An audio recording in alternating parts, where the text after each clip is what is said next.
Il monte Zoncolan è una montagna delle Alpi Carniche alta 1750 metri sul livello del mare.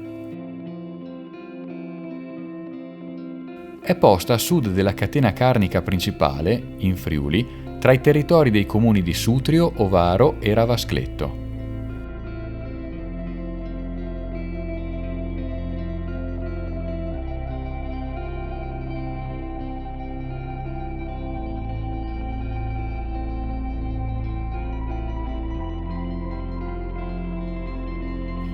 Il monte Zoncolan è molto conosciuto in quanto dal 2003 è stato spesso sede dei passaggi del Giro d'Italia.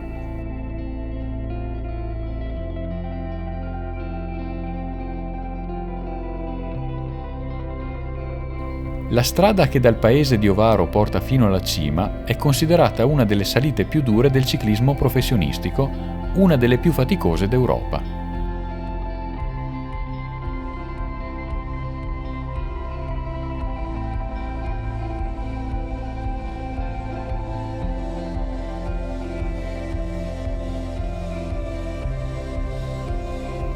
Lungo le piste sono presenti diverse baite e punti di ristoro.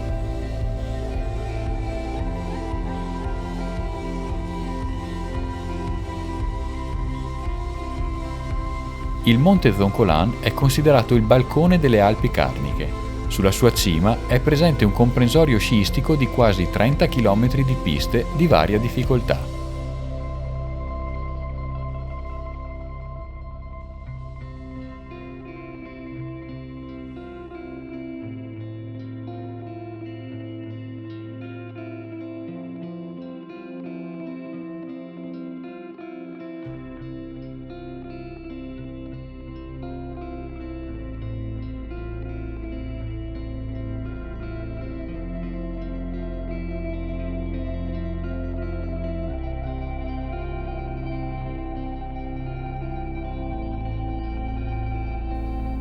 D'inverno, il monte Zoncolan è la meta ideale per gli appassionati di sci, snowboard e delle passeggiate anche notturne con le ciaspole.